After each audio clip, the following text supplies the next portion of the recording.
I'm going to regret saying this. Out of most of these guys in this field, outside of like the Scotties and the Tommies and the Rorys, Siwoo's probably your best bet to like wake up on Sunday and be like, oh, he's within 3 shots of the lead. Oof. Hey, if that happens, I will not be a part of it. I'll tell you, I'll say that much. I will not be a part of it. I think that I am going to be a part of this. All right. See, woo! Trade, give me some woo! And we're going to get going here with some Siwoo. Maybe a two-time. I mean, Ric Flair is with the 38-time world champion. Siwoo can be the 2-time Players champion. At Mayo Experience.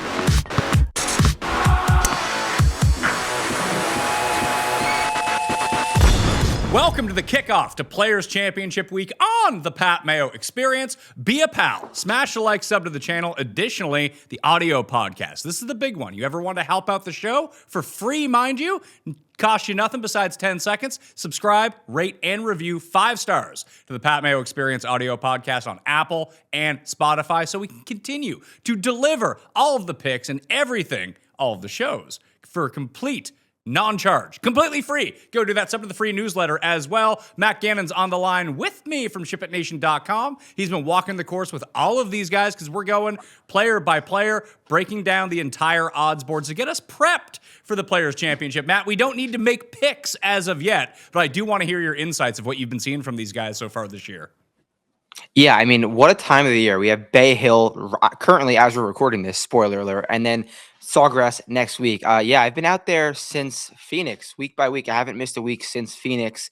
Get to know these guys a lot, get to see their mannerisms, get to hopefully have some leeway to predict how they perform in a given week. So yeah, I'm excited to jump in player by player. And Sawgrass is a golf course that I've seen the last 2 years. I'll be out there again Monday, Tuesday, Wednesday. So I'm ready to get into this. So you can give us some insights on it. Now, just in full disclosure that you and I met up this week. We both went to TGL, and we got a chance to hit off the simulators. You got to sit in the king's chair on the Tom Kim ace hole. You put it to 2 feet and I believe 11 inches on your try to get the hole in one. That was very impressive. Yeah, 2 feet 9 inches. I was feeling great, and then I'll let you finish the story. Wow, I don't even need to finish the story. Let's watch the clip. Sounded crisp. Oh, come back. Come back. I mean, look at these guys. Walk it off. 2 feet 1 inch. Look at this. He didn't have very much time in that chair. No, I was feeling good. I put it to 2 feet 9 inches, and I was like, oh, who's gonna beat this?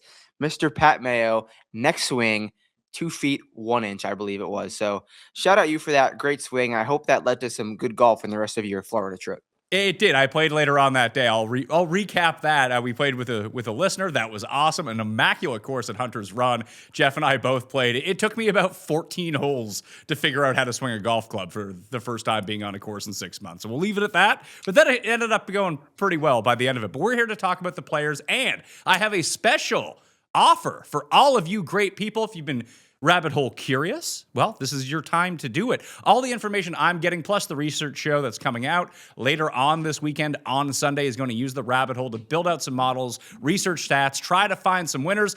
And we've been finding winners. Obviously, last week hitting 90 to 1s and 40 to 1s and 110 to 1s. You've been finding them. That was great. Seeing that. And then I get off the plane. I'm coming home from Florida. Oh, what happens? Chandler Blanchett, 70 to 1, first round leader in Puerto Rico. All thanks to the rabbit hole. You can even check out the research show from last week in the Puerto Rico section when I went over why Chandler Blanchett was going to be a great play. Will he hold on to win? This I do not know. But I know that he cashed a 70 to 1 first round leader. That was awesome. That was in the free newsletter that comes out. So again, subscribe to that. But rabbit hole, if you go to betspertsgolf.com right now and enter the code Sawgrass under the weekly plan, $1 for the week. Get all the Players Championship you want for $1 this week. Code Sawgrass at betspertsgolf.com. You can hit the description. The direct link is there. Highly recommend that you do it. And I'm using the rabbit hole to go through this.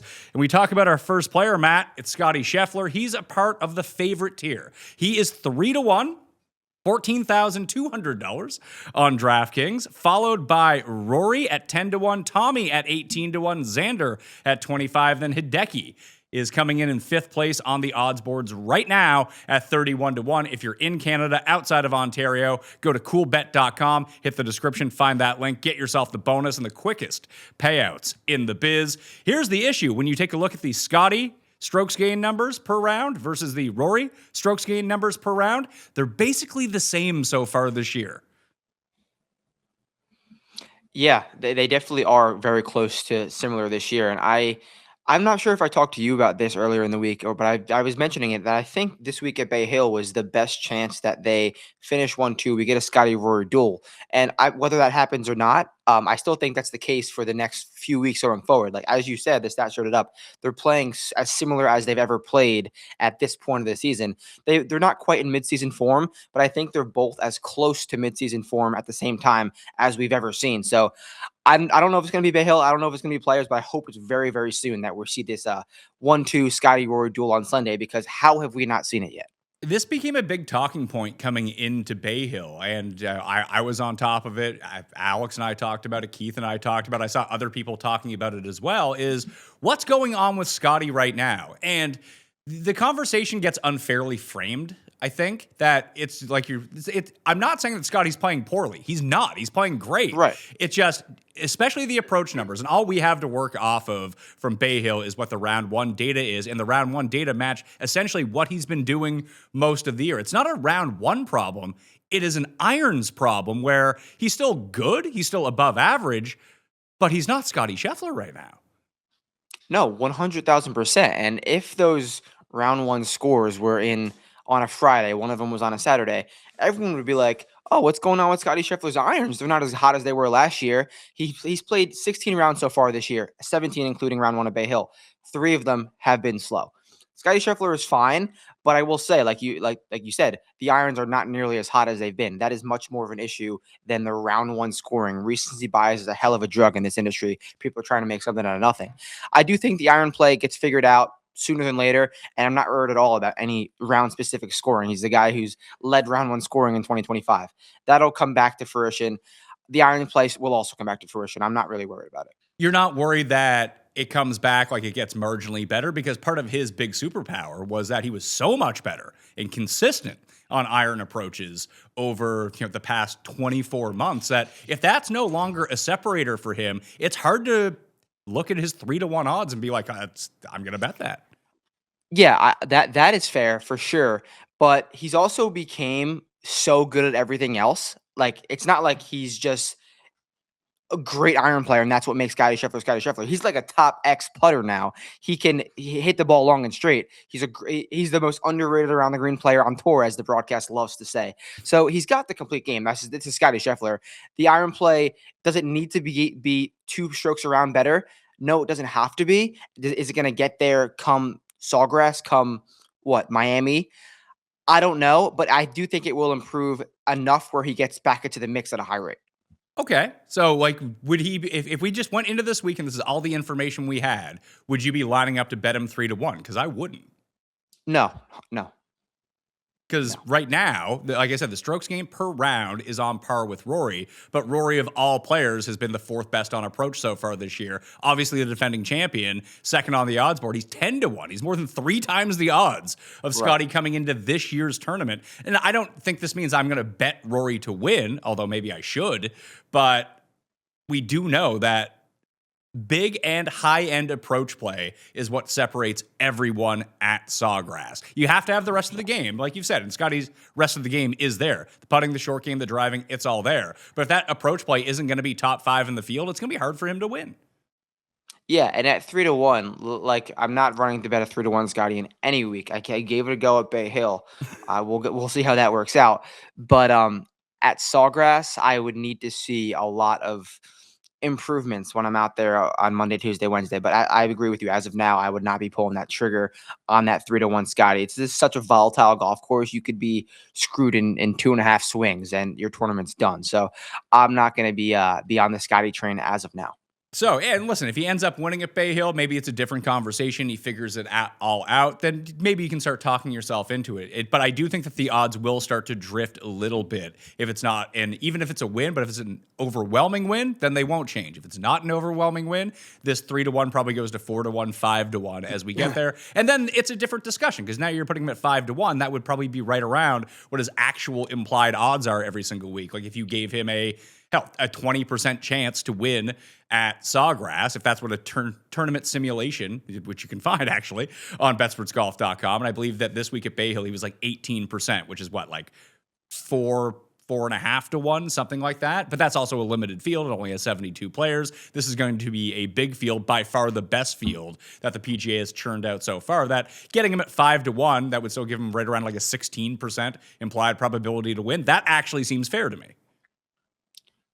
Yeah, I do agree with that. I think if the numbers line up in a certain regard, I would go towards Scottie. But I don't know. There's a lot going on with Scottie right now in terms of the media questioning him for all the scoring and his stats not lining up how we usually see them. I really would like to see how the rest of this week plays out because, hey, we could come back on Monday and he gains 6 strokes on approach in a week. We're like, all right, Scottie's there. It was just one slow round on Thursday. So hopefully he's got to figure it out. And we saw this last year too. Like Rory won the Players and he had a pretty like middling week at Bay Hill the week before. Like he lost with his irons. He gained a bunch with his putting. You'd look, if you squint hard enough, you're like, man, this is the same week like Denny McCarthy could have had if Denny McCarthy played like his peak is what Rory did coming T15. Then he goes on and beats JJ Spaun on the Monday finish at the Players. So it all ended up lining up for him. How do you feel about Rory this year? What have you seen from him when you've been walking around? Is it just normal, typical Rory type stuff? Well, actually, to second that with Rory last year, I think his win at the Players was like such an anomaly and one of his most impressive wins of his career. Because you could even ask him, his driving was not good last year. He was playing from the pine straw at a unreal rate around TPC Sawgrass last year, and he was like, even himself was confused how he got out of jail so many times. And you could watch the highlights and see that for sure. And from Rory this year, one thing I actually have noticed is he is not in love with these new tailor-made woods, the driver and the 3-wood, maybe the 5-wood as well. But every single time I see him, he's complaining about toe balls. He's complaining about overhooking it. And he's just looking at the face and like, damn, tailor-made. I'm not saying he's like complaining about the head, but I've seen him a ton this year, and it's been a consistent miss. It's been a consistent struggle in that regard, and it's toe balls every time with Rory. So the stats are still fine. So once he gets it fully dialed, I think he's more prepared this year than he's been in the last few years. So I think it's a scary thing. Yeah, there's no player in this field that's been better on approach per round than Rory. Siwoo is like inching up close to him, and we'll get to Siwoo in a bit because Players Champion. Siwoo. Yeah, listen, that's the last time I hit a winner at the Players Championship was Siwoo. So that tells you how long ago. It's been a bad run for me at Sawgrass in making some wagers. After hitting Keimer and Siwoo, I felt like I was wearing a bulletproof vest walking around betting the Players, and I've won $0 there, maybe in the past 8 years. So hopefully we can get back on track. But Rory, Siwoo, Smotherman now per round is 3rd in overall strokes gained on approach. Fitzpatrick, David Ford, Collin Morikawa, Ryan Gerard, Sam Ryder. These are all the names that you're going to see up there, along with Nikolai, Hideki, Lowry, and Marty Doe, of all people, continues to impress with his irons. And obviously we're not going to have the strokes gained stats from Puerto Rico because they just don't give those out because they have no shot link. That's over there. When you're thinking about coming into the week, like if you had to set the head-to-head between Scottie and Rory, because that's what it's going to be in the head-to-head market, how do you think that you would price that? This is a good question. I would say Scottie minus 165. Okay, so he's, and I mean that I think makes sense to me. Like this week when I went to go find it at Bay Hill, it was Scottie minus 220 over Rory. Yeah. Which seemed kind of crazy considering that Scottie's played Bay Hill really well in his career, but so has Rory. So that seemed like a really big number to me. But I was in Florida, so couldn't bet it anyway, so it made no difference to me. But I think that you're going to see those odds shrink a little bit, almost regardless of how they finish this week. I agree. I do agree, especially Rory coming off of that win. Just the way they do. I think it's really 165 in terms of like implied value. No, I think it's a lot closer. But if you're asking me what the odds would be, that's what I would say, 165. The next 3, well, actually, Tommy is next. Tommy's at 18 to 1. He's firmly in this middle area. Now, DraftKings pricing gives him 10-3. He's 18-1. We haven't seen a ton of Tommy. We've only seen him, at least on the PGA Tour, at Pebble and at Riviera, both top 10s. I think he's finished inside the top 10 in every PGA Tour start, dating back to like the U.S. Open last year. Although he did struggle through Dubai earlier on when he played back-to-back weeks on the DP World Tour. The player seems like for years, I would say that a lot of guys, this would be their crowning achievement. Obviously, the fifth major, quote. It's not. It's just a very high-end tournament that you can win. But for a lot of guys that never end up winning a major, be it Kuchar, be it Stricker, there's a bunch of them that when you looked at it, was Sergio for years until he finally won the Masters. Rickie is another one to add to this list, that this is almost the major championship for the guys that are never going to win a major. Doesn't that sound like Tommy? Oh, 100% sounds like Tommy. And do I think he's never going to win a major? I'm not saying that, but I do think what you're saying makes a ton of sense. And at the end of the season last year, he kind of became TPC Tommy. If you look at some of those end of season results before he won at Eastlake. So I think this is a perfect golf course for Tommy, and I don't think that's a hot take at all. He's been first round leader here before. He's got a few good finishes before. Nothing absurd in terms of course history. But I also think with Tommy Fleetwood this year, 2026, he's going to get into the mix at a historic rate. No more of that like backdoor top 5 Tommy Fleetwood action. Like truly be in the mix on the weekend at a historic rate, Tommy Fleetwood. So I'm all the way in on Tommy. So this is like when we're thinking about how the bets are going to look, and I'm not going to commit to any bets because I'm not going to put any in until the board resets on Monday, because I don't think that unless Tommy goes out and dominates at Bay Hill, that his number is going to get any worse than 18-1. In fact, it's probably going to end up getting better. 100%. And I think he got off to a slow start in round 1 at Bay Hill too. So, hey, Tom, miss the cut for me. Why not? Miss the cut and we can get a nice number on you going forward. I love how that's always the thing. It's like you want the better number, so you want them to play poorly the week before. But then if you just objectively look at it, like you're going back, if you hadn't really paid any attention, you're like, oh man, he missed the cut. I don't know if I can bet him. Yeah, it's such a stupid game we play with ourselves, and that's why we do it. But that's why we do it. So Tom, if you're listening to this, play bad at Bay Hill. So Tommy's there. Then you got Xander is the next one. He's the only one that's currently listed in the 20s.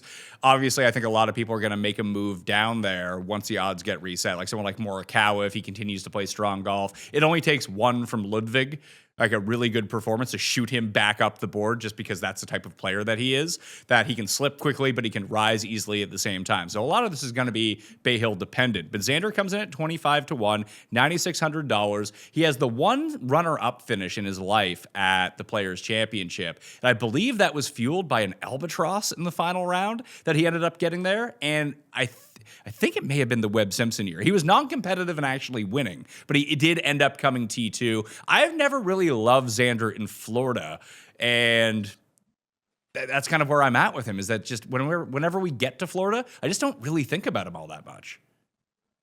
And also in 24, he had that year when Scottie made the hole out when he was leading after 54 holes. When he ended up finishing running up there as well. But I kind of agree with you. I'm not in on Xander this week. I'm a Xander truther. I defend Xander a lot. I just don't think he's all the way there yet. I've been pretty solid with my my Xander radar the past few years, and he's one of the guys. I'm not good with anyone, but Xander, I feel like I know, and he just doesn't feel like he's all the way there yet. He's just like close, but not there. Hopefully, I can see good things from him in the near future, but it's like not the energetic and happy and talkative Xander. It's like a little lethargic, a little bit of a belly, not playing with his best friend Patrick as much as he used to. So I just think something's off in the Xander camp, and I feel bad for that injury after he came off those 2 majors, because I think that could have really skyrocketed his career. And sadly, we have like a year and a half little blip. So hopefully he can get it back. Stats-wise, he's been very good across the board, just not excelling at any one thing. It's a lot. His numbers actually, when you line them up, look a lot like the current day Schefflers. Yeah, I 100% agree. And a thing that we do at Vincerix about Xander is that we created a term called all green Xander. It's just when someone is playing average, playing a little bit above average in all categories. Like for years, that is what Xander was. And he was just all green Xander, nothing flashy, just solid across the board. And he's slowly getting back to that all green Xander scenario. But when he was winning, he had one of those stats pop, and we haven't quite got there yet. So all green Xander, I think is back. Like T7 at Genesis was that. If we can get one of those stats to pop, then we're in business for Xander. The all green brigade right now, and it's most of the guys at the very top of the board. So here's the all green. What I mean by that, like when you log on to the rabbit hole, you'll get red or green. You're either above or below what the average is for the PGA Tour. Xander's on that list, Scheffler, Rory, Jake Knapp, who I guess we'll have to discuss here in a minute after his WD at Bay Hill, Nikolai Højgaard, Tommy Fleetwood, and that appears to be it. That's your green. Yeah. Oh, actually, no. Pearson Cootie is the other one, but very marginally, along with Ryan Fox, are the other two. Okay. Makes sense. Those are guys to note for sure. And I think that after this week, when we take a look at the numbers, Cootie might not be there anymore.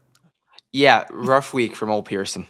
Rough round one for old Pearson. He did, the latest that I saw, he did birdie 1 on Friday, so maybe he can get it back into gear. It doesn't take much to make the cut at Bay Hill. One good round might be able to wash away the sins of a +6 open your first trip to the Arnold Palmer Invitational. The last guy on this list is Hideki, and he is the 5th in odds coming in. Obviously, he was the first round leader when the COVID year got called in 2020. This feels like it should be a really good course for him, and when I start to play it back in my mind, obviously he's never won here. He does a lot of his damage like Masters and before. And we've seen this with a lot of players. I mean, do you ever talk to the players about this? Because Nick Taylor is another one. Obviously, he has the one swing season win, but the majority of his PGA Tour wins have come from January to March. Hideki's trending in that same boat as well. Yeah, that's a great point. I've never quite talked to the players about like seasonal golf, but with Hideki, I think it does make sense for him. And he had his best driving accuracy week since the whole year, since the entire 2026, the last 25 starts, it was his best driving accuracy week, which is massive around TPC Sawgrass. Do I think it's sustainable? I guess we're going to see a little bit more at Bay Hill, but I don't really want to be touching Hideki with the 3-yard miss at Sawgrass could end your week. And he's got those 3-yard misses in the bag. I can promise you. So if he can have the driver in line, he could have a great week. But I do agree with what you said. He's becoming a kind of a seasonal golfer, and we're in that season. But I don't know if I could trust the off the tee stuff with Hideki. It was better last week, but I don't know if I could trust it. It was better at the Genesis. It was better in round 1 at Bay Hill, though the approach numbers have started to slip. Like he was in the negative after like leading the tour. It was he and Siwoo above everyone else for the first 5 weeks of the year. Then all of a sudden he takes a dip at Genesis. He took a little bit of a dip at Bay Hill as well. Obviously way different approach ranges coming at Sawgrass versus the two daunting lengthy courses at Bay Hill and Riviera. But you don't have to hit driver at Sawgrass. Maybe this is something that you have been out there. Obviously, there's those long par 4s that you do really, to make them a little bit less daunting on yourself, you're going to have to use the big stick. But I'd say for most, like at a major championship, you're going to have to hit driver everywhere, unless it's the Open Championship, depending on the course. But the players, you can go one of two ways. You don't have to hit driver if you don't want to. Yeah, and that's a great segue into a point that we created at Sawgrass. And Adam and I, shout out Adam Kirk, DG Betting, Vince Eric's Golf, we have stupid nicknames that we just create from being there. And when we were at Sawgrass, we created this term called positional bombing. Contradicts itself, doesn't make sense. But what it means is if you're able to hit fairways and gain a little bit in accuracy, you can give yourself a massive advantage to the field, getting short clubs into greens. And the birdie rate, if you're doing that, is high, but the bogey rate, if you're missing a little bit, is also high. So the variance, that's why the variance at Sawgrass is just so big. If you could positionally bomb and at a high rate, you will have success. So there actually was a little bit more drivers than I thought. Like I was like, oh, it's a positional course, shorter course, just hit through it all the time. There was more spots, especially due to the wind, where you had to just hit a great shot into the fan, hit the fairway, and like there's no hiding at Sawgrass. Like It's narrow. It's claustrophobic. You need to be able to positionally bomb your way around the whole course. So, and the numbers bear that out from a year ago as well. Taking a look at the course level stats inside the rabbit hole. Again, code Sawgrass, get it for $1 this week. Highly encourage you to do that. In 2002, that was the year that Cameron Smith won with all the weather. Guys hit driver 47% of the time off the tee. The year after that, when Scottie Scheffler won his first of back-to-backs, it was 59.5%. The last 2 years at Sawgrass, the Scottie win in 2024 had a 68% driver rate. Last year was around 68% as well. So guys are feeling more comfortable hitting driver here, at least in the past 2 years. But the conditions have been much better the past 2 years as well. Yeah, I mean, shout out modern technology for that. But in terms of driving, feeling more comfortable. But I agree. Like, there's not really a world where you could just take a driver out of the bag and just hit 3-wood all over the golf course. Like, it's still a PGA Tour level length course. Like, you still have to nuke it down there at times. And if you're doing it at a high rate down the middle, you're going to be in business. And you need to score on these par fives. And if you're not hitting driver well, you're not going to score on these par fives. And if Rory won at 12 under, Scottie won at 20 under and 17 under. So it does feel like if you can get to minus, you probably sign up for minus 15 right now is probably going to be the win unless someone just plays out of their mind all week. Yeah, and we've seen the weather be really nice recently. I know the Rory year there was some troubles, but the Scottie years it's been pretty open season where if you're hitting fairways, you can get low like any other golf course. So I do agree with that. So, and it makes sense that it was dipped down in 2023 because there was a big rain delay that year. So when guys came back onto the course, I think they actually played preferred lies for one of those rounds as well. That obviously that there's a much bigger advantage of hitting fairways if there's preferred lies versus not. Who's the guy that you were going on about with? We were talking about it. It was Nico Echeverria, who he's the king of preferred lies because you had watched him in all these practice rounds. That any time that like you just see a ball next to the pin, it's Nico, isn't it? Yeah, just you don't give him a clean lie. Everybody knows that. Do not give Nico Echeverria a clean lie because it will be next to the hole. And he proved that, didn't he? He proved that for sure. And we got shirts coming. So get to the Vincerix merch shop and they're nice. They are nice. If you're a Nico Etch fan, you're going to laugh at these shirts. One other thing to look back at the past champions since this tournament moved from May to March, that we did have some like wonky winners, I would say, like Webb Simpson, good player. He was top 10 in the world at the time, but Webb Simpson, Siwoo, Jason Day, Fowler, Keimer, obviously Tiger had his win, KJ Choi, and Matt Kuchar. KJ Choi is another one that would, I guess, be on that list of like very high-end players that made the Players Championship the big, like, notable win of their career. But since we have gotten to March with the Players Championship, Rory, Scottie, Cam Smith, Justin Thomas. That's a pretty elite list of players. Are we crazy for thinking that someone from down the board wins?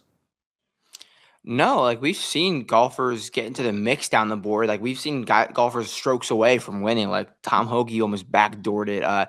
Siwoo Kim wasn't necessarily a staple name when he won it, and this golf course does not say no to anybody. Like you don't have to be the longest golfer in the world. You don't have to have a Rory McIlroy skill set. If you're minting fairways, getting hot with your irons, like you can get into the mix.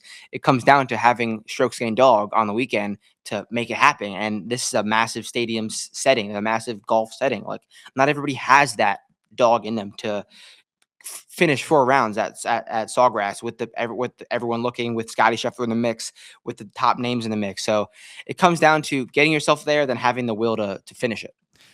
The next 5 players, 5 to 10 on the odds board. Siwoo is actually up next. He is 32-1. So is Collin Morikawa. I'm guessing by the time we get to Monday, Collin's going to be ahead of Siwoo, but here we are. Ben Griffin and Russell Henley are both 33-1. Justin Rose is 36-1. And you can see the big discrepancy in some of the DraftKings odds for these guys as well.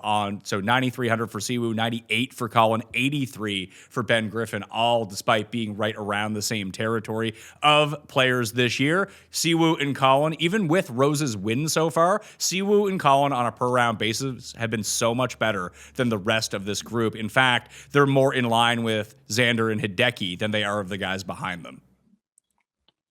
Yeah, I do agree. And this is a interesting range here because with Collin, he's gonna be probably the most popular golfer. He's gonna be one of the most bet golfers, because this has been Collin's spot for so many years that people were like, oh, well, how could Collin not play well at Sawgrass? Now he's coming in with, I guess, the best form he's ever came to Sawgrass in with. Maybe, I don't know if that's a fact, but you might be able to tell me. But I think I'd be going to someone else in this range. I want to look at Russell Henley because I feel like he's forgotten. Like, yeah, he won Bay Hill last year. He hasn't played the most golf this year. And I know for a fact, as of last year or a year and a half ago, I spoke to someone in Russell Henley's camp, and they were like, he's only got, I think, 3 to 5 more years out here. He wants to retire early and live on a farm and just be Russell Henley. So I think he's really going to go out these golf courses that he knows he can play well at as hard as he possibly can. And the stats aren't necessarily great for Russell Henley right now, but this is definitely a Russell Henley spot. Decent round 1 at Bay Hill. Decent number. We know he could win. So I want to look at him for Sawgrass one more go. So to take a look at his players' results over the year, they're not. You think that even before Russell Henley leveled up and became a guy who people took seriously as a top 10, top 15 player in the world, that the Players' Championship would have been a really good spot for him.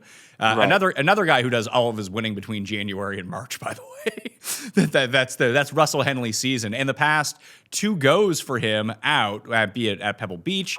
I believe he was okay at Pebble Beach, but he's pretty bad at Riv, which is never really what you want to see coming into any sort of week. But the players in the years, like, he doesn't have a finish inside the top 10. He's been playing it since 2015. It worries me a little bit, although last year was kind of his best ball striking that he ever ended up with here. He gained off the tee, gained on approach, he gained 1.2 strokes with ball striking per round, ended up coming T30. In 2022, it was 2.08 on ball striking, and he came T13. It just seems like it's never all lined up for him. And I'm kind of with you. I'm thinking about all the different courses where Russell Henley really can separate from people. And this really should be the one, a place where you can rely on your wedges more than having to hit it close from 225 feet all of the time. You need to be accurate. We know that Russell's accurate. I'm kind of with you. I like him more than the Rose and Ben Griffin part of this tier. As you mentioned, like this course is tailor built for Morikawa. Eventually, he's going to win a Players' Championship. When? No idea. But Russell Henley makes a lot of sense here. And if he does, like, he's at 33-1 right now. Unless he is sniffing contention at Bay Hill, he opens at 40, 45, 50 in like 3 days' time. 100%, and I'm happy with everything that you just said in terms of like the ball striking not being great. If it was great, he'd be 25-1 at the Players. So it's not just like, oh, you're playing really good golf, you win. Guys dip down and pop. So I would be okay if he just plays fine at Bay Hill and just we get that 40 or 50-1, because if it was perfect, he would be at a number I wouldn't want to touch. Siwoo Kim is that number for a reason. Like, he's been playing great golf to kick off the year. Yeah. Obviously, he's won at this course. He's a Pete Dye maven, another guy who's won Sony, Players, Amex, loves an early season run for Siwoo Kim.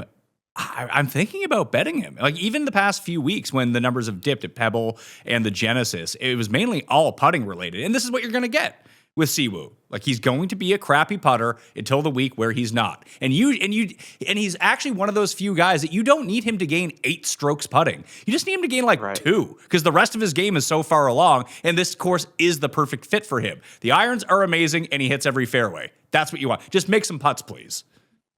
Yeah, I mean, irons are amazing. Hit every fairway. It's not rocket science. Why can't I do it? Siwoo, like, I hate going to a Siwoo at a number so short, but he's proven to be able to at least like give you a sweat around these numbers. I generally just like, I don't know why. I just don't like not necessarily chalky, but chalky Siwoo is a golfer that just scares me because we know how volatile he is. Like, he could so easily make an 8 on hole 1 and like still play well. I just don't really want to be a part of that at 30-1. Like, I'll pass. I'll pass. See, you say that, but I feel like whatever happened towards the end of last year, since we saw the swing season, the overseas, and now in the new season, I'm going to eat my words when he absolutely implodes. But he's been basically the most consistent guy out there. He has been. He really has been like that. He hasn't missed a cut. He gains. You want to talk about like the greens, driving, irons, chipping, always all green. It's just the putting that comes and goes. I'm going to regret saying this. Out of most of these guys in this field, outside of like the Scotties and the Tommies and the Rorys, Siwoo is probably your best bet to like wake up on Sunday and be like, oh, he's within 3 shots of the lead. Oof. Hey, if that happens, I will not be a part of it. I'll tell you, I'll say that much. I will not be a part of it. I think that I am going to be a part of the All right. train. Give me some woo! And we're going to get going here with some Siwoo. Maybe a two-time. I mean, Ric Flair is with the 38-time world champion. Siwoo can be the two-time Players champion. That would be very nice. So that's where my lean is right now, especially if guys of this range. And if Collin does suck up most of the oxygen, be it on DraftKings or even in this price range for the betting board, I could see Siwoo starting to slip a little bit because people will inevitably go back to that talking point that you made that I could just see him going into the water 800 times or putting himself out of the tournament. Definitely on the table, but this version of Siwoo does feel different than the other ones we've seen. Yeah, this is as consistent as Siwoo's I think ever been going into this area of the season. I would argue even more consistent than he won. So he's confident. He has a great caddy, and he's like even recently I've noticed he's practicing with Scottie Scheffler. Like he knows that I'm Siwoo. I could do what I want now, and he's going to practice rounds with Scottie. Like at Phoenix, he's like 1-2 in the odds board, having practice rounds with Scottie and in the cool kids club. So Siwoo knows he's a smart guy and he's confident. It's showing. So will I get there? No, but the confidence is showing, like you're saying. Who tends to like play with each other? Are there like the secret friendships that we don't know about that you always see certain guys around other certain guys? I wouldn't say there's many secret ones, but like the ones that you know are so true, like Xander and Pat, Bridgman and Gotterup. Scottie and Burns don't really play that together because Burns is miserable. Burns is a miserable guy. He does not want to be with anyone. I think it's just because the golf game is not there. He knows I can't beat his best friend. I can't beat my best friend Scottie, so I'm not going to play with you. He's always plays solo. And then all the Georgia guys play together. Like the Sea Island guys, they always play together. We call it the Go Dogs group. And off the top of my head, that's probably it. If anyone else pops up, I'll throw it out. All right. Yeah, you keep Griffin and Novak. If listen, they after you win the Zurich together, I guess Shane and Rory would be the other ones. Yeah, them too. Yeah, they play together for sure. Do all the Brits kind of play like Tommy, Rose, all those guys? Bobby Mack probably in that mix. I know all the Canadians tend to play together, but no one cares about them. The Canadians, you can't separate them. Like the Canadians are literally like wound together. But Tommy plays with more of like just like the overall Ryder Cup guys. He'll play with the TaylorMade guys. Not necessarily just only the Brits, but Tommy usually plays with like one round it'll be like TaylorMade and then one round it'll be like Ryder Cup. It's winter and it's cold.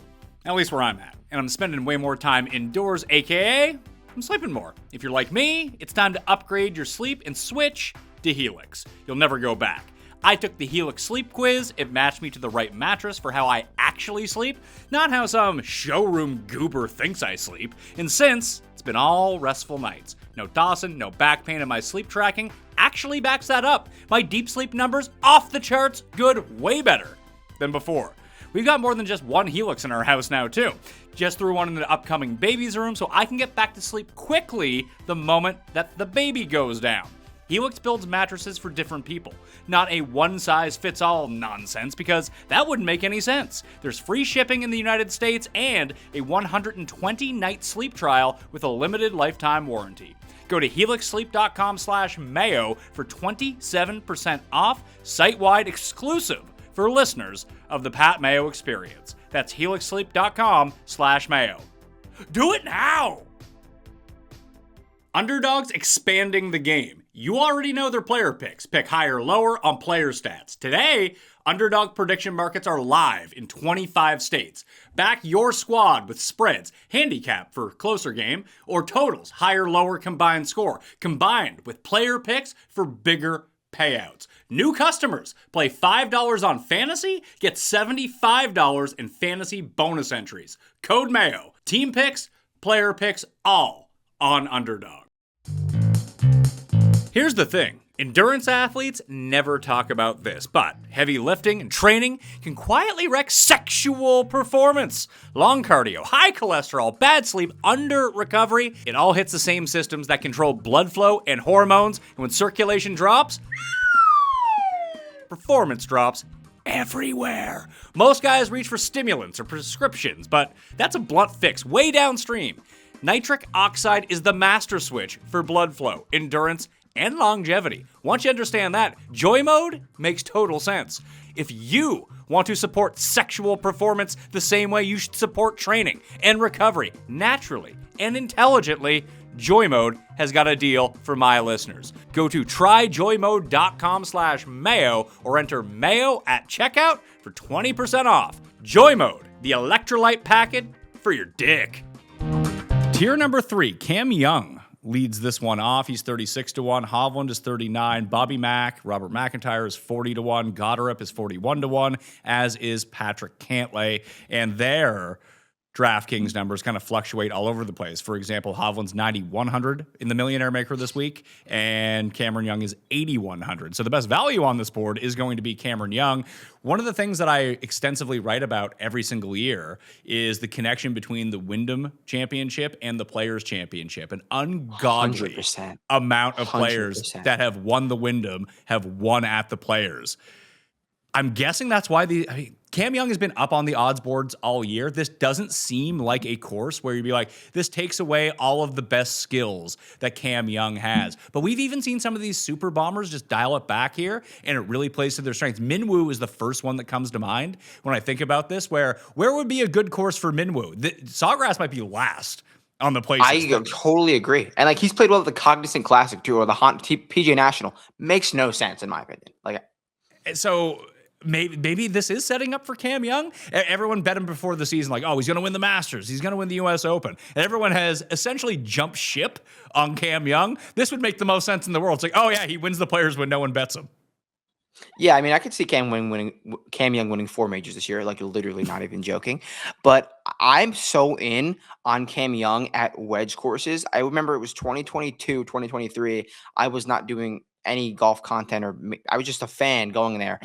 And I saw Cam Young hit 10 straight 100-yard wedges in a bucket on a range. And I am by no means a range reporter. I think watching golfers on the range, like in terms of predictive, is like useless. Obviously, they're a professional golfer. They're going to hit good shots. So also when you see those range reporters on Twitter, they don't know what the hell they're talking about.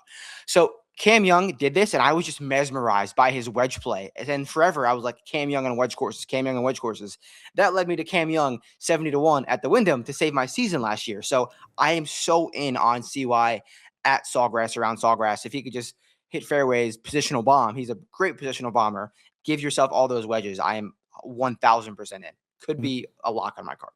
Now that we've started to parse over a lot of stats, the old opportunities gained metric, which is still on Fantasy National if you want to use it, we have now bigger buckets for those at the rabbit hole if you want to do it. So we have what we call scoring stats from each range. So inside percentage of shots from certain ranges inside 5 feet, inside 10 feet, inside 15 feet. I'm guessing that the biggest scoring will be between that 100 to 150 range because there is enough holes at Sawgrass where you can run it up and really leave yourself with whatever range that you're comfortable with. But you could also go to the 150 to 175 bucket as well. So good news for you and Russell Henley. Even so far this year through his struggles, he is number 1 on tour. He hits the ball inside 5 feet at an 11% clip from 100 to 150 yards. And the other notables in this range are Griot, Nikolai Højgaard, Alex Noren, Tommy, Akshay, Billy Horschel, Wyndham Clark, Smotherman, Siwoo. They're all up there right now. But as we start to drift down the board a little bit and take a look at Cameron Young, his 100 to 150 hasn't been strong, but once you get to 150 to 175, 175 to 200, he's at the top of all these lists. But he also hits his wedges farther than a lot of the guys that we just talked about. Right. Yeah. No, I love talking through this now because that's just I'm building a card in my head. Like, I feel like I could just start like Tommy, Russ, Cam Young, guys that I liked in each range, and I feel like that could easily fit on a card. So Cam Young's talking to me, that Russ stat's talking to me, and I don't gotta be sold on Tommy hard. So we're off to a good start. You're off to a good start, but you just named 3 guys who historically don't win tournaments. Oh, that is the nature of golf betting for all of us. That is what we do it for. Betting these losers like it's our job. And it is our job. It truly is our job. So I'm in. Sign me up. Hovland, Bobby Mack, Gotterup, and Cantlay are the other ones. I don't think anyone's going to go to Cantlay, so watch him be first-round leader. That would just make the most sense here. He played so well here last year too. It was at the Rory year. Yeah, he played so well. He made like a double, I think, on hole 6 after having a nice start. So, but it's tough to back Cantlay. Yeah, Gotterup is very interesting. If conditions get really bad, and super windy, I think Gotterup has now elevated himself above everyone on tour, that if it's windy out, just Chris Gotterup's got a chance to make a move here, just with how low he hits the ball. 1000%. And he's becoming so much more of a complete golfer as the weeks go on. Like, he's had weeks where he's gotten into the mix, like losing strokes putting. He's had weeks where he's gotten into the mix, losing strokes on approach. Like, that doesn't happen. And if you're a special talent like that, where you could, I guess, get by, and he's clearly proving to be that guy. So I'm all the way in on Chris Gotterup, friend of the program for sure. So I want to see him succeed big time. I don't know if it's going to go for me here. And then Robert McIntyre is just kind of sitting there. He made I had him in this tournament last year. I think he came T9, had one bad round, and it took him out of contention. But he's just been kind of hovering around the middle of all of these like great players so far this year. Hasn't really made a move outside of the opening event at Sony, again in bad conditions. So again, another good bad conditions player along with Chris Gotterup. If we see that the weather is going to be gusty and full of rain or something, maybe Bobby Mack ends up becoming a bit more of what you want. But this course on paper seems like it should be really good for him. Yeah, definitely. Like, medium enough to difficult conditions. If he gets that approach play going, I would be more inclined to touch Bobby. But it's been weak. I don't want to go to someone who's losing strokes on approach in 4 straight starts. I'm not sure what they're going to do at Bay Hill, obviously, but it's been slow since Hawaii. Yeah, it would be one thing if it was. I think that's the context that you need to give some of the stats as well. It'd be one thing like, oh, he's losing on approach, like. We saw this with Straka at Riviera, that he had one really bad day, but I believe he gained on approach in the other 3 rounds. It's like, yeah, he was negative for the week, but it was one really bad round. Let's call that an outlier. It's going with Bobby, like -5, -5, -2. It's been a real struggle. Yeah. I don't know how much I want to be a part of that right now, but I'm a Bobby Mack guy. I think he.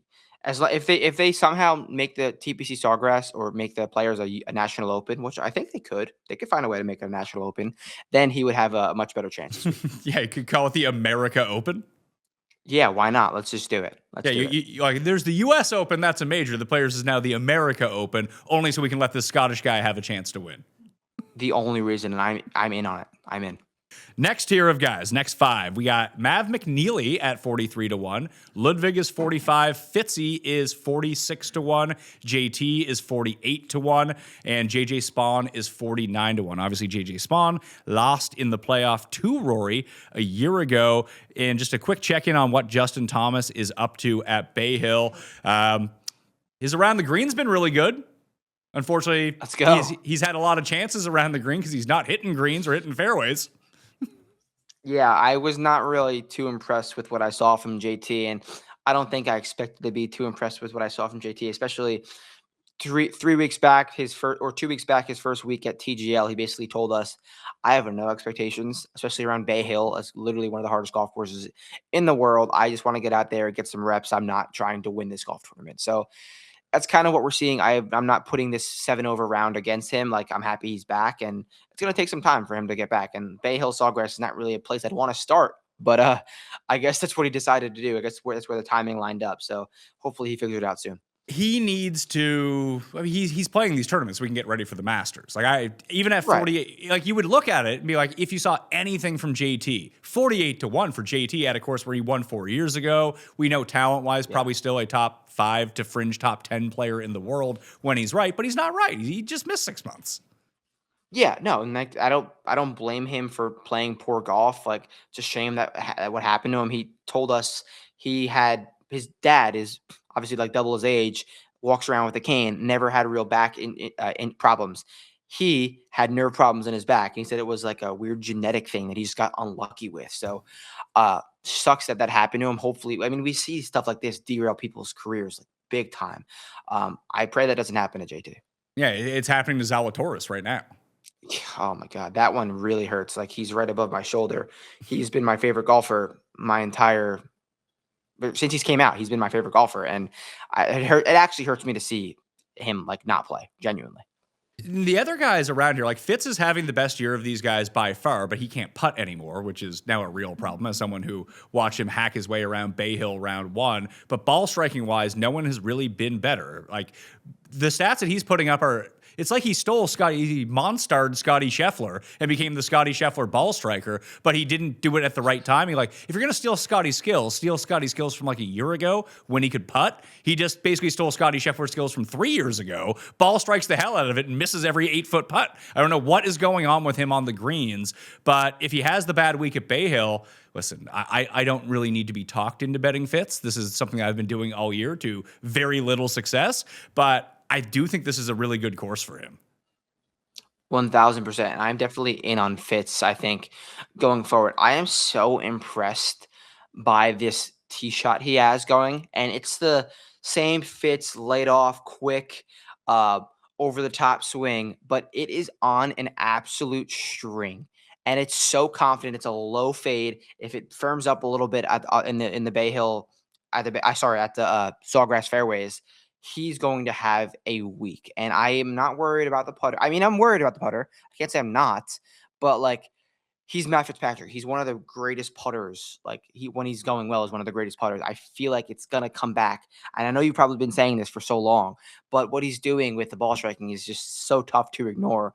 And at a golf course where you don't have to get to 27 under, I would be inclined to give Fitz a real look this week. I just love what he's doing off the tee. Especially if even if he makes the cut at Bay Hill, squeaks through, comes T30 or something, you're going to end up. Good start right now, 2 under through 4. Oh, okay, well, unless he wants to come back and win, why don't you pump the brakes there, Matty Fitz, so we can get you at 65 next week instead of 45. That would be plan 1 on this. The other thing I did want to throw out, too, is that if you play in the Race for the Mayo Cup 1 and Done, you can always make your picks on the Fanball app. We have a new game that's launching over there. I've been tweeting out the screenshots of the 5x5. You have $15 of salary. You just pick 5 guys. There's going to be an exclusive Pat Mayo contest on the Fanball app this week. So go check that out. I don't know how much it's going to be to play. I think it's $20, 3 max. It's not going to be a huge tournament, but it's something that we want to build, Matt, because we can use the same system to create Masters pools for everyone.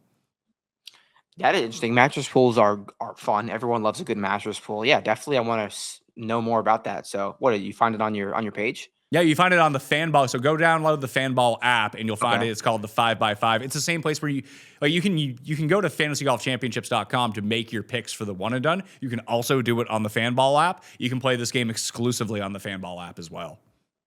I mean, always looking for more ways to bet golf, so that's good. Yeah, so I think those will be out on Monday if people are looking for it. 2 guys in this range, McNealy's whatever. Maybe McNealy can win, maybe he won't. I don't take him seriously at these odds. Maybe I should, but it feels like he should be double these odds. Yeah, I mean, I'm a Mav. I wouldn't say I'm a Mav guy, but I don't mind Mav. The odds, I feel like we could do better. I would go Fitz 10 times out of 10 in this range over these guys. Ludvig, I feel like that's someone for you to talk about. What's your thoughts on him? I love Ludvig as well, but so this range is all Fitz for me. And Spaun, I think I don't know if I mentioned it to you at TGL, but I don't think he cares about golf anymore. He talked about his US Open win. He literally said, I don't care what happens to me in golf. I'm a US Open champion. More power to you. I'd probably say the same thing after I won a US Open. I'm a US Open champion. Whatever. He doesn't care. So it's Fitz for me in this range. He's been actively bad this year. He doesn't care about, he's not, he might be Corn Ferry now. If it wasn't for his exemptions, he doesn't care. So out on Spaun. Ludvig is interesting. I'm on Ludvig for Bay Hill, and I don't bet Ludvig very often, but long, hard courses are where I want Ludvig. Hardcore Sawgrass, yes, but you have to score. It's not very long. The thing that he does the best, long irons and driving distance, doesn't super play at Sawgrass versus where it really over indexes at some of these other courses. I do agree. And I am also in on Ludvig on shorter courses too. Win at RSM, win at Cranes Montana on the DP World Tour. When he gets hot with those wedges, he gets hot. I mean, he's a special talent. He's complete game. He's Ludvig. He's the robot. I don't think there's a bad golf course for him, but I do agree with you that the golf courses like Bay Hill, like Torrey Pines, he can really separate better. He could separate better, but there's no realm where he can't play well around Sawgrass. Good week here at Bay Hill so far. Hopefully it keeps going for you. And for me, I'm a Ludvig guy. I bet him often. I would bet him every week if I could. You can. You're allowed. Hold on. You're allowed to do that. You can bet him anytime you want. Even when he's not playing, you can bet him. No, wow. I might have to do that going forward. I did not know that I was allowed. I will take your action. If you want Ludvig versus a field where he's not at, I will book that action for you. I noted. I will let you know. He's been, you mentioned with the wedges, you're right. It's like, it's either awesome or poor. He is negative versus all the players in the field right now this year from 100 to 150, but he's over from 150 to 175. Gets even better versus the field from 175 to 200, even better from 200 plus. So the par 5 scoring should be there for him, but it's even in round 1 at Bay Hill. A lot of that was just him making a bunch of putts. Yeah, I mean, but like, you got to make the putts. You got to be in position to make the putts, and he was in position. So when it goes well, it goes well. So happy Ludvig found something to hopefully carry on. Yeah, but he just won't be getting my money, at least in the outright market here. He was 8th at the Players' Championship in his debut. That was 2 years ago. He missed the cut a year ago. So just classic Ludvig stuff. It's going to be a high-end performance, or he's going to be actively bad. Agree. And I guess we'll have to see how the end of this week plans out. Funny that you mentioned Siwoo as like the volatile guy. Ludvig's far more volatile than Siwoo right now.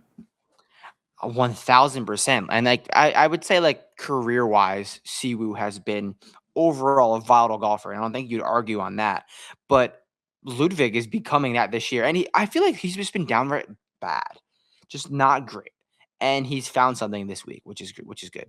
We found something round 4, or actually rounds 2, 3, and 4 at Riv. It's just his round 1 was so terrible that it buried him for the entire week. So it kind of hid what he was up to. So hopefully this is the new part, because everyone's going to love him at the Masters. He always tends to play really well at Augusta National. That the lead up to that might be what we're looking for. This next range of guys, this is a fun one. Lowry, Burns, Jake Knapp, Brooks, and Minwoo. 50 to 55 to 1 on each of them. Knapp is way down on the DraftKings board for pricing 76. Koepka 78. Minwoo is 75, whereas Lowry and Burns are in the mid to upper 8,000. So a much different discussion about them in the outright betting market versus how they're going to play in the fantasy game. But of these two guys, Knapp and Lowry have been really, really good. Minwoo's been pretty solid as well. Burns and Koepka have been way down, but I feel like, and I'm not alone in this, what I saw out of Koepka at Cognizant is exactly kind of what I wanted to see out of Brooks, that, it's starting to come back here. Yeah, I do agree with that. It's starting to come back, and he showed some things on the greens too, which is great. There's no reason he should be this poorly on the greens, especially in Florida. Like, he's grew up here. He lives here now. But I'm not a Brooks guy. I'm not a Brooks, like, I need to bet Brooks all the time. This range would be Lowry or nothing for me. I don't necessarily even love that, but it's just with Brooks, I feel like I will never get him right, and I feel like I never know where his head is at. I know it's the Players' Championship. I know he wants to win. He never doesn't want to win, but it's like, how much is he gonna get up for it? I can't be into Brooks.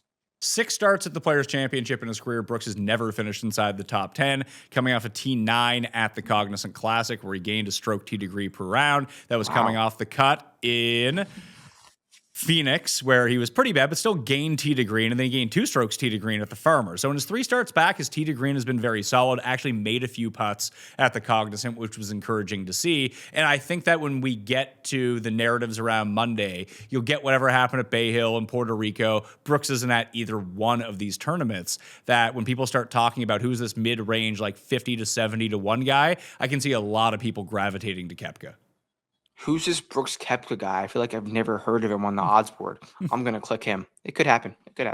Knapp is there too, but Knapp has not ingratiated himself well to the, at least, DraftKings community after his WD on Thursday after the round had started, thus taking him out. I believe it was a stomach issue for him. He just couldn't go.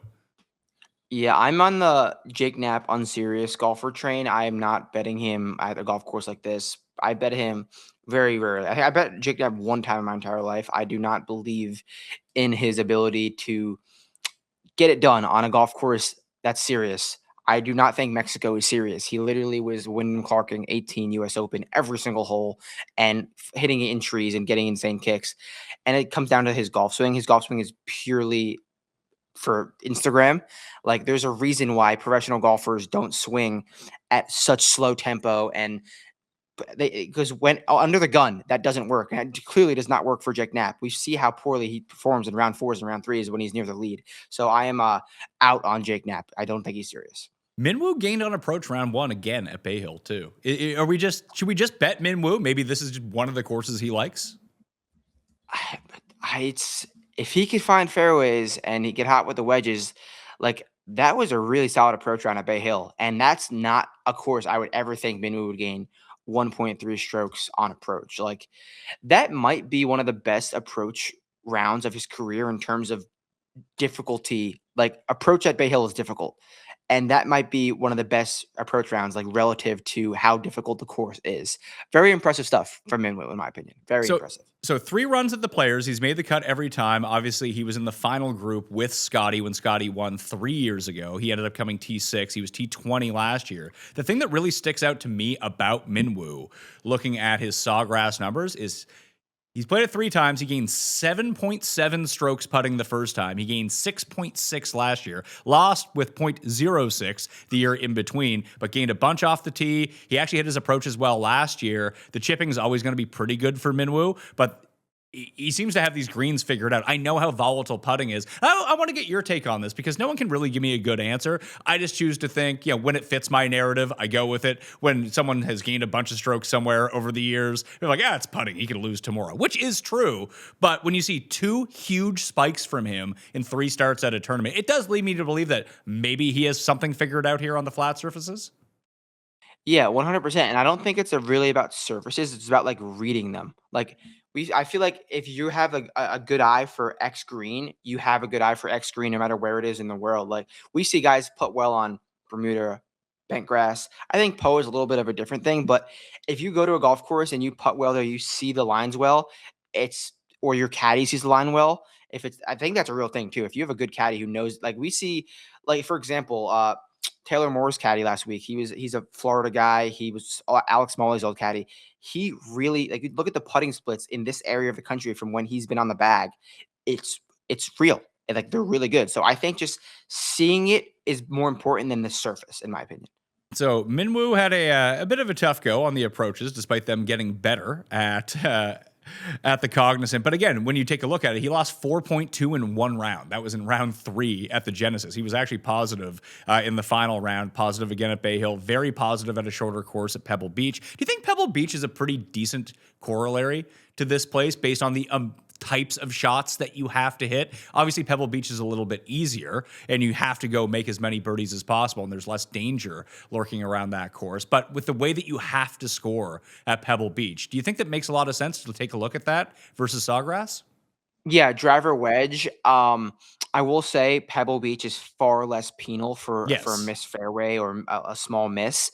I was in the narrative this year of like just send it off the tee as far as you can at Pebble because the rough was so meaningless. And you heard Rory say, "I'd almost rather be in the rough. It takes all the spin off."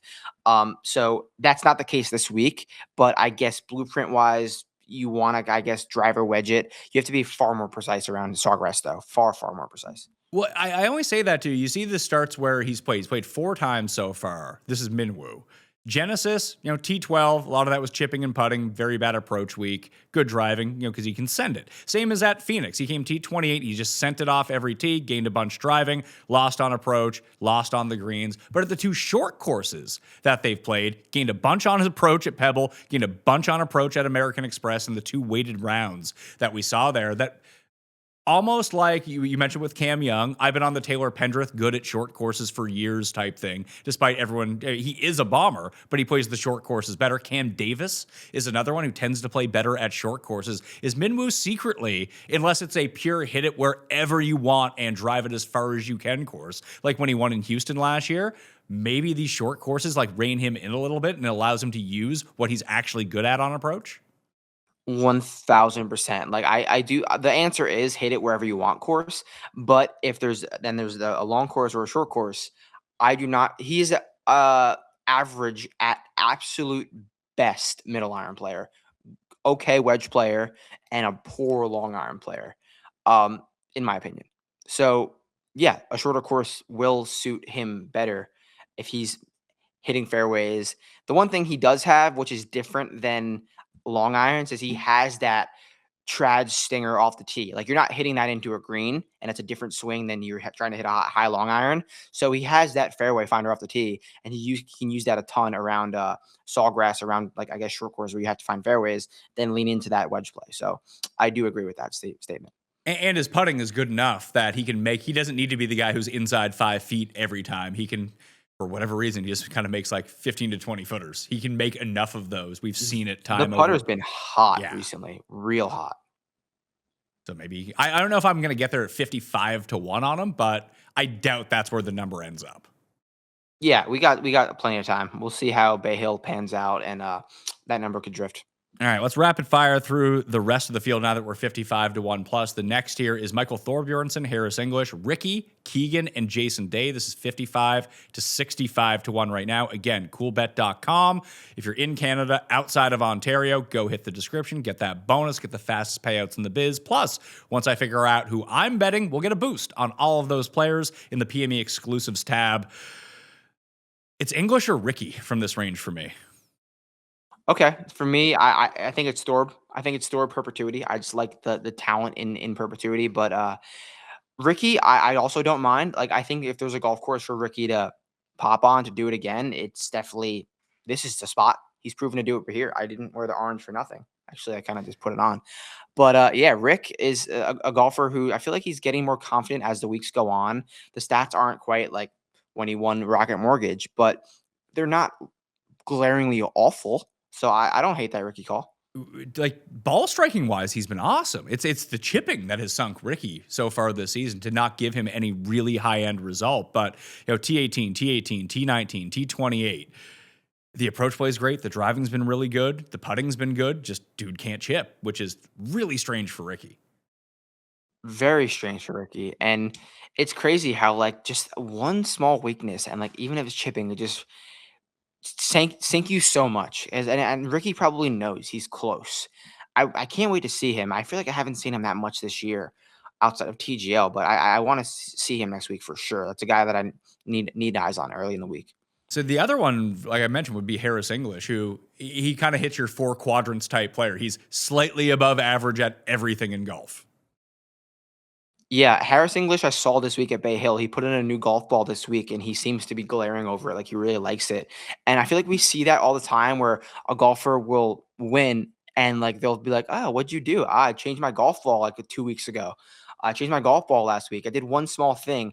And golf is crazy. You know how insane, like, golfers are. So one small thing could just make you so much more confident. And he changed his ball to, I believe he went to an X from a left dash or the other way around.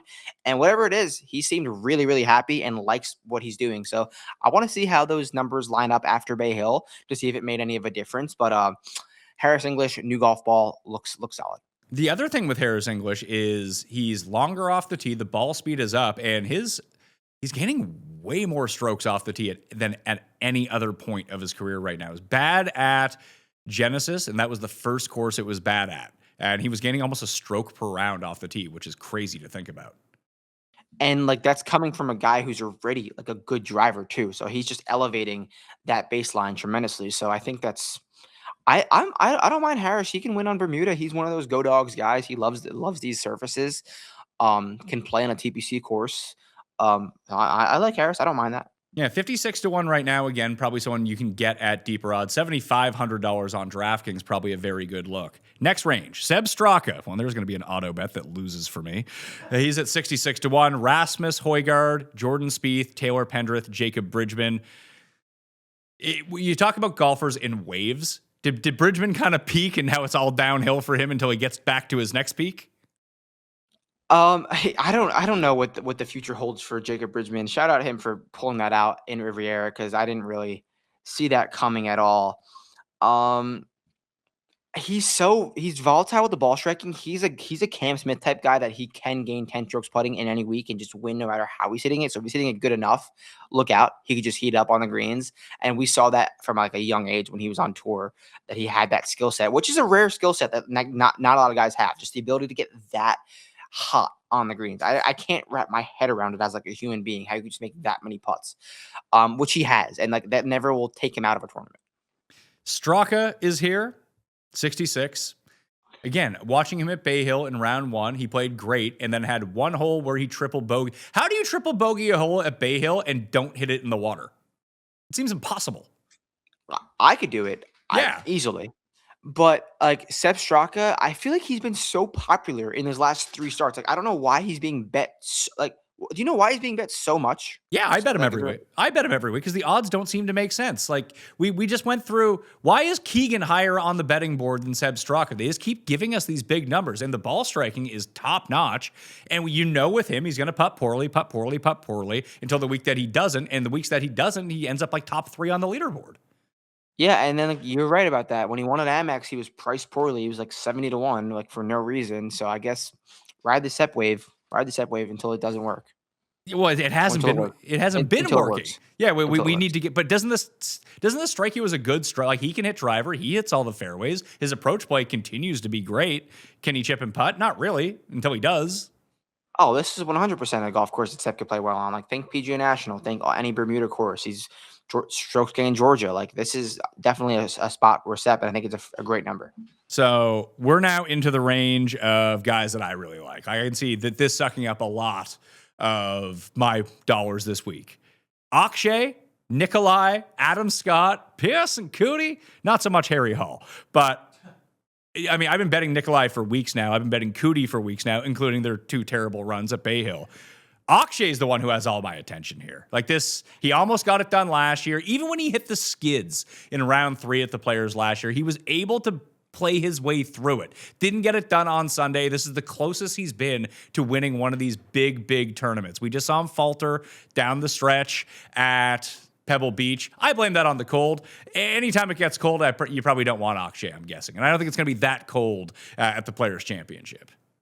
No, I totally agree. Like, and it's a weather thing with Akshay for me. Like, if it's gonna be windy, it's gonna be windy. But if it's gonna be too windy, I'd probably be out on him. I always think this thing that we say with Akshay is hashtag too much slice. Like when he gets going off the tee, like it's a slice. It's a nice little right to left shot. But sometimes it's too much to control in some wins and under the pressure. So, but good number. Like I'm not saying I'd be in at 25-1, 70-1. Sure, like the dude is special talent. He almost won this event last year. Probably is playing fine enough golf this year. Like you said, almost won at Pebble, similar skill set. Why not? 70-1 seems like a good number. T3 at Phoenix too. Like, come on. Yeah, well, you're trying to think about the guys that have won this tournament. Now, it's all the higher end players, again, since the move to March, that we've seen the very best in the world, because it takes being the very best in the world and being good at everything in order to do it. But when you start like dialing back a little bit and you think about the other guys that have had good showings or won the Players Championship over the past 20 years, the spike round approach numbers are kind of where you want to go with guys. Like the fact that Tom Hoge could play himself into a tournament, it's like, well, how the hell could Tom Hoge do that? He doesn't hit fairways. He can't drive the ball. He can't really putt. What's the one thing he does? Go nuclear with his approach play. Akshay's in that bucket. Akshay is for sure in that bucket, and there's no reason he can't do it again. He's only 23. The sky's the limit. And again, this used to be a breakthrough tournament for some of the young guys. Like Siwoo won at like 20 years old. Rickie won super young. Adam Scott won super young. Sergio won super young. Akshay, you could just throw onto that list that, when Cam Smith won, obviously he won Kapalua that year, he won the Players, then he won the Open Championship. But we didn't think of him as a top 5 player in the world when he won. We felt that way about him at the end of the year. But going into the Players, he was firmly in that like next tier of guys where, who do I want to say? Like he's basically the same odds as like Gotterup is this week, the year that he ended up winning. I think he won at 33-1. So he was right around that range of guys, not the truly elite. I don't know if Akshay will ever be a truly elite player, but I think he's in that conversation of the guys down in this range of who has the best chance to make that leap and become truly great. He's one of them. Yeah, 100%. You have to have those new things happen in golf. Like the best guys don't always just win. If that was the case, there'd never be new storylines. There'd never be a future. So like, for example, Gotterup, I had him 100-1 at the Scottish Open last year. And I remember talking with a friend earlier. They're like, "Oh, yeah, how could Chris Gotterup beat Rory and Scottie down the stretch overseas? Like it could happen. It hasn't happened, but it could. Like until it does, now he's Gotterup. Like now he's the guy, and things have to happen. Like Akshay, he's not a truly elite until he wins the Players, until he mixes in a major. Like all those things could happen. And then we look back at it like, oh, I should have been in on 70-1. So I like to get ahead of these things. And this is a great spot to potentially do that. So I'm going to go back and use the rabbit hole, look at the past 2 years worth of data, and I'm in the floor ceiling under the view tab. If you've used code Sawgrass, got it for $1, and you want to go do all this research yourself, I'm going to click over to strokes gained approach and find the players in the field who gain the most strokes, 3 or more strokes on a round. Like, that's a lot, right? Like, just to give some context to that, Matt, of gaining 3 strokes in 1 round on approach, how good your approach play would have to be. Yeah, that's like truly joke stuff. That's like going onto the PGA Tour app and seeing you're gaining 12 strokes in a tournament after the tournament's done. That does not happen. That is truly outlandish stuff. If you're gaining 3 strokes around on approach, you are so much better than the entire field in that regard. So that's something that like Scottie Scheffler will touch once in a while. A few other guys will touch very rarely. It's not something that you should be predicting or that will happen often. You're not trying to predict that it's going to happen often, but you can find out who does this the most. And when you start like going through these names, you're like, oh, this starts to make a lot of sense of guys who can contend at this tournament. So Akshay on this list is number 19. He gains over 3 strokes on approach in a single round, 6% of the time. He and Keith Mitchell actually right at 6% of the time. The other guys in his range, Xander, Gerard, Hideki, Keegan, Rory, and Rose. They're all right around that 6% margin. Now, Scottie gains over 3 strokes on approach in a round, 13% of the time, way above everyone else. Next, Lowry, then Hovland, Morikawa, Kitayama, JT, Hoagie, Ludvig, Siwoo. Those are your leaders in this particular stat of who can spike with their irons as often as possible that are playing in this field. And if we increase that size to 4.5%, Siwoo, Lowry, Scheffler, Morikawa, I will give you 1,000 guesses at who number 5 is on that list. Who can gain that many strokes on approach? It's a guy. It's a guy who loses strokes to the field on average and is way down in all these other metrics except for gaining 4. And he had like 2 rounds, I think, where he gained like 5.5 strokes on approach. Lucas Glover? Now, Glover is like pretty consistent. Brian Campbell. Oh my God, Brian Campbell. I would have never guessed that. Well, you win twice. If you win twice in a year, you got to do something well. Yeah, and I guess that, yeah. I mean, Brian Campbell. What a guy. What a guy. I would not have guessed that. So I just found it interesting that like I think that spike approach play or spike putting would be the 2 things that you really want to hammer down on. Like that's usually a fixture of my first round leader model, but I think that it kind of like long term applies when you go back and take a look at who consistently can gain spike rounds, whether it's 1 in 10 times, 1 in 15 times. They have that ability in them. I think those are the types of players that I want to see. Although it scares me that Lowry's sitting right there. Yeah, and I touched on Larry. He would be my guy in that range earlier, like strokes gained Publix. He's high in that model. I'm in on Lowry in these scenarios. I wouldn't say I'm going to bet him, but if I had to pick one of those guys, I would have picked Lowry. So I bring that up because this next range features a few of those guys. Kitayama, Berger, Gerard, Connors, and Sam Stevens. I'm going to give a big X to Corey Connors, a big X to Sam Stevens. Kitayama, Gerard, and Berger. I don't know what happened with Daniel Berger round 1 at Bay Hill. Where's this guy when I bet on him? No idea. Gerard, maybe. Kitayama? Does Kitayama make sense here? I would probably be out on Kitayama here. Like bigger golf courses. He's won at TPC Twin Cities and Bay Hill. This doesn't really seem like a Kitayama spot in my opinion. I would go with Gerard here. Gerard would be my guy. People are going to pick Berger. Recency bias is a hell of a drug. He shot 9 under at Bay Hill. Okay, he has to play well next week. That's not how it works. Gerard, still like he's hitting it fine enough. He hasn't popped yet. He's popped early, but he hasn't like had that mega pop. And I think it could happen at a golf course like this. He needs Bermuda to putt well, and we're getting Bermuda. I think is a great golf course for him, Ryan Gerard. Okay, so we'll keep Gerard in the mix, especially, again, another guy that if it gets windier, the better he tends to play versus the field with that low apex height. He can kind of cut it through the wind, unlike a lot of the guys who hit super moon balls. Next range, Noren, Keith Mitchell, Davis Thompson, Marco Benj, and JT Poston. I mean, I've been betting Noren for ages. It doesn't work, man. Yeah, I don't know. This is a tough range. I'm a Davis Thompson truther too. I call him a stallion. I think he has gears that only top 10 players in the world have. Well, that may be true. I don't know how much he likes being a professional golfer. He looks absolutely miserable out there. Kind of looks like Cam Young before he started to win, like just a prodigy who like plays because his dad made him play when he was younger. And he's like, I'm really good at this. I'm just gonna make money off of this. Davis Thompson kind of get that same sentiment from. Don't know how much he cares, but like the talent is undeniable. I guess I would pick him. I mean, he can't even compete in the Puerto Rico field right now. I know, like it's tough. It's tough with Davis Thompson. Poston's an interesting one only because he has that Wyndham win. I feel like he's been good here, but not great here over the years. Let me take a quick look at JT Poston. And he has not been good this year relative to even in years past. Like he doesn't have a finish inside the top 30 so far this season, which is very atypical for someone like JT Poston. But yeah, T22, T22, 2 cuts, T45, T35. And most of that was putting generated from JT Poston anyway. Probably give him a pass. Have you seen much of Marco Penge when you've been walking around? Because obviously he popped a little bit at Genesis. That was the first time all year. New tour, new clubs. He was sick for a while. What are you seeing from him? Yeah, I've seen some from Marco Penge. I will say no one's ever worn tighter shorts in a practice round in the history of the PGA Tour. Sorry, hold on. You just saw me at TGL. Way tighter. Way really? tighter. And it was impressively tight. Like those, he squats, and he lets us know that he squats.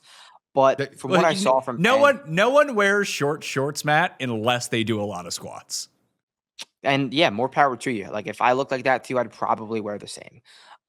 He's been as advertised, and he knows his game is full send, full power, full gear off the tee. Is that going to work everywhere? No, it's not. But he practices it like it will work everywhere. And I think that is the best possible strategy for Marco Penge.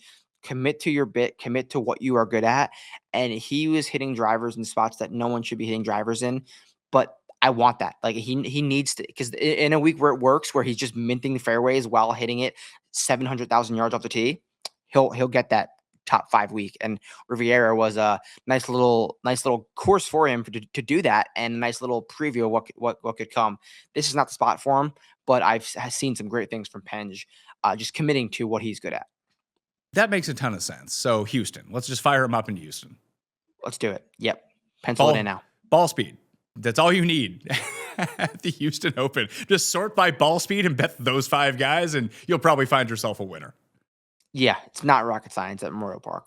Yeah, just bomb and gouge. Unless you hit it into that. Although Minwoo, I mean, he did put it in the water and he still won. He almost hit that guy in the boat on 16 or 17 last year. That was offline. That you can't hit it there. Impressive stuff. Truly impressive stuff. So the Wyndham Championship thing is interesting to me. So Cam Young was the winner last year. Aaron Rai was the winner before. Obviously not huge runs for them at the Players' Championship. But just to go back over the years, like Glover ended up inside, I think, the top 5 here a year ago. He won in 2023. Tom Kim gained the most strokes on approach of any player in the field last year at the Players' Championship. He was the 2022 winner. Kisner wins in 2021. He lost in a playoff to Rickie Fowler in 2014 when we go back. Snedeker's made some runs here. Stenson has won both. Siwoo has won both. Davis Love has won both. Did Villegas win the Players or did he win the Tour Championship? Now I can't remember. I do not believe he won the Players. I will double check while you go. He won the Tour Championship. Sergio has won both. Webb Simpson has won both. So there's a lot of guys on this list, not so much from the recent past, but Wyndham doesn't get quite the level of talent that it did since it's become the last stop before the FedEx Cup playoffs. But a few of these names are interesting to me. So like Henley has historically played there really well. So was Siwoo.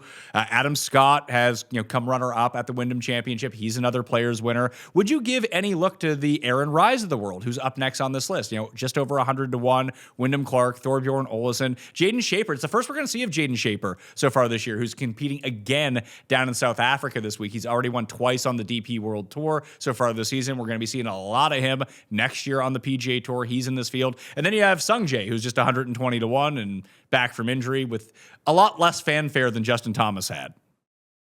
Yeah, this range, I would definitely go with Rye. Jaden Shaper is pure driver putter. I do not want him at a golf course like Sawgrass. Definitely a fan of his game. He's like Bridgman, can heat it up at an insane clip on the greens.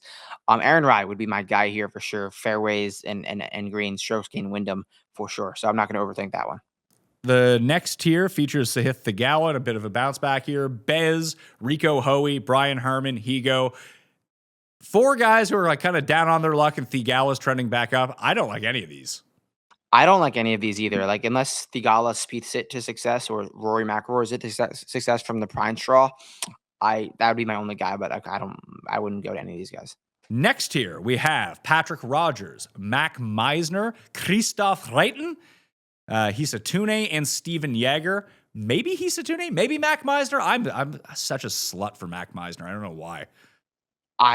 Mac Meisner is all green Xander. Ryo Hisatsune, I took at this event like 400 to 1 last year, and he got off to a really good start. He's like 300 through 6. I'm like, are we off to the races with Ryo? But Ryo is a pure positional golfer. Like, these are the golf courses where Ryo needs. Like, they don't give out wins at La Golf Nacional, and Ryo conquered that place. And it's very, very, very similar skill set to TPC Sawgrass. So all the way in on Ryo, he doesn't know it's the Players Championship. He just thinks it's a golf course that fits his game. He doesn't know the magnitude of it. So I love that ignorance that he has. So I'm all the way in on Ryo here. I think it's a great number. All right, Ryo 150. We'll see if we can. I mean, that's probably one of the ones that I want to play with the placements, whether it be the 3 and boost up his outright number, or just try to grab like the 8 places, even at a worse outright number, because if he can just linger, that's a good situation for me. Sounds like he's a good first round leader bet, though. For sure. Yeah. I mean, he's gotten off to some hot starts. Next range is Grazerman, Kevin Yu, our guy Michael Kim, Alex Smalley, and Tony Finau. And the pitcher used for Tony Finau, Jared, I don't think that's Tony Finau. I like Tony Yeager. I don't like this range, though. That's for sure. There's actually no one that I would select here. Do you like anybody here? Smalley, maybe. Smalley, I don't like the new caddy he's got in his bag. I just don't think Smalley can win. Like, I mean, he can finish top 20. Sure. Smalley, top 20. Well, that's it. We're through all the players that we need to play. Is there anyone that we didn't bring up that you do think that we should give some special consideration to? Because there is one, and you and I talked about him when we were down in Florida. I've written about him all week. I have no idea how he's doing at the moment. But could Michael Brennan just hit driver off of all of these tees and hit every fairway? Yeah. Well, I wonder what his odds are. Probably like 300. Yeah, sure. Like, there's a world to positional bomb. Positional bomb plus is also another term that just elevates the distance plus accuracy. And when he's going, he can get it going. And Michael Brennan is actually one of the guys. I had never seen him until PGA National this past few weeks ago, and I was like impressed. I kind of got the same feeling I get when I see like Ludvig. Like, he doesn't look like a professional golfer, if you know what I mean. Just built, athlete, modern. So I do like the future of Michael Brennan. He doesn't do anything else well, but is this a week where you could, I know he's never played this course before, could you just luck into a really hot fire putting week the first time you come? And then the thing that I think about the most is that tournament in Detroit that Bryson won that year, where he lost strokes on approach and he lost strokes around the green. It's going to be tough to do here against all the best in the world, but he gained so much with his driver and so much with his putter, it wasn't even close. It feels like Brennan can have weeks like that. Yeah, and especially since he's going to be, if he's nuking fairways like at a high rate, he doesn't have the ceiling to gain that much on approach from where he's hitting it from. And then if he's just hitting it to like 25 feet from 110 yards at a high rate, he's not going to have scorched earth approach numbers, but he'll have a scorched earth putting week. And that's the driver putter build that you look for in these regards. So it could happen. I don't think that's outlandish. I think if he's over 250 to 1, he'll have my money. Fair. I do not think that is a bad take at all. And maybe he can just get it done for me in Puerto Rico this week too, and then I'll have unlimited money to bet on Michael Brennan. I mean, when you're hot, you're hot, and you're going right now. I would just prefer Christo Lamprecht end up holding on to this win. If he wants to go wire to wire in Puerto Rico, I am here for that. I didn't even realize. Oh, Christo Lamprecht or not Lamprecht, Chandler Blanchett. I keep getting them. Okay. Fortunately, I bet on the right one. Right. Okay. Good. Because I was wondering. I was like, oh, Christo had a good week. I'm sad I'm not on that, but yeah. Blanchet. Is Christo one of the more fun guys to watch on the range? Mind blowing. He looks like a circus clown there. It's insane to watch Christo just walk the course. You don't have to swing. When he does swing, it's gears I've never seen before. If I would recommend you going to a PGA Tour practice round and watching Christo Lamprecht swing a golf club. I wanted to bring up a few Wyndham Championship stats before we get up here. I sorted by the past 6 years, average per round gained at the Wyndham Championship. Again, you can do this at betspertsgolf.com. Code Sawgrass. Get it for $1 this week. Highly recommend it. Cam Young, I mean, he just won, so no shocker. He's the best. He's gaining over 3 strokes per round total on the field in his 8 rounds at Sedgefield. Henley is next. That's in 16 rounds. Fitzpatrick, Matt McCarty, Mac Meisner, Billy Horschel, Jason Day, Tom Kim, Sam Burns, JT, Max Grazerman, Ludvig, Noren, and then Webb Simpson. So of those, anyone surprise you from that list? And of that list, outside of Henley and Cam Young, who you said that you were in on, does that make you feel better or worse about anyone else? I mean, I like what you said about that list for the guys that I like, but also Matt McCarty was an interesting one. He's a guy who succeeds on golf courses where you need to hit fairways and driving accuracy is at a premium. But at Boots this year, I've given him really bad driving accuracy reports. I'm like, he's not hitting fairways like we've seen Matt McCarty do that. So I don't know how quickly it could change. I want to see him find fairways again, because if he does, this is a great golf course for him to play well on. So Matt McCarty's the one interesting name from that list that I really need to get eyes on and dial into more the next few days. I would guess he's likely chasing distance. That totally checks out. Maybe I could ask him, because I feel like that's a really interesting narrative that I could dive into in the Matt McCarty camp, because his game is fairways, dude. You don't have to be the longest guy in the world. And we're even seeing the pendulum swing a little bit back. Like even the Brysons of the world, like Bryson knows, I don't need to hit driver 500 yards. I need to dial it back a little bit if I want to win on serious golf courses. So the pendulum is swinging back a little bit. And I don't know if you need to be the longest. You don't. You don't necessarily need to be the longest, but you don't want to be as short as McCarty is if you want to have a legitimate chance to compete at all courses. But when you see where he's done well so far this season, the result at Sony wasn't very good. That was because of an uncharacteristic bad putting week for him. He ended up coming T55, but gained over 2.5 strokes off the tee. He was gaining a bunch ball striking, so I wasn't too concerned about that. He's T2 at Amex, Farmers T20. He's been worse since, but even the approaches at Genesis were really good. I'm not talking about Matt McCarty as a chance to win this week, but you do need to round out a DraftKings lineup or bet on first round leaders or a top 40 parlay or just even a top 40 single. He does, and the courses I always like him at the most are ones where you get rewarded for firing at pins. And Sawgrass is a course where you do get rewarded for firing at pins. You just need to be able to get yourself into the position to fire at the pins. 100%. And Matt McCarty generally hits those fairways and puts you in position. So if he could do that, if he could find the fairways, I think he could be that interesting first round leader, top 40 guy, 6K guy. So yeah, he's my guy from that list for sure. I don't think Doug Gim got himself in, but he was Mr. Players Championship despite having no form. The one I will leave you with is Rickie Castillo, as he likes to be called. Tricky Ricky's in the field here. We got the shell necklace on the go. Rickie plays well in Florida. Yeah, they don't call him Pooks for nothing, and he is a Florida guy. He's national champion at Florida as a Gator. He's serious. I thought he was kind of just a good putter, just a guy who got around with a short game. But last year, he proved to put up some decent ball striking numbers and be a more serious golfer. I am 100% in on Team Rickie Pooks, Team Rickie Castillo. I think he could be a good target, not necessarily at Sawgrass, but just a guy to keep an eye on the next few weeks or so, the next few months or so. Rickie's going to be Rickie in this week. Rickie Fowler is 74. Rickie Castillo is going to be $6,200 in the Millionaire Maker. If you're using Scottie, who is $3,000 more almost than Rory, if you want to build Scottie lineups, these are the type of guys that you might want to consider if you want to get other access to other good players. Because usually, just looking at the early DraftKings build for Scottie, you throw in Scottie, you got $7,100 left, and the rest of your team is going to be the same as everyone else who uses Scottie. It's going to be Minwoo, Fowler, Berger, Keith Mitchell, Sam Stevens, something like that, or Michael Kim. We didn't bring up Nico Echeverria, who in theory, this should be a great course for.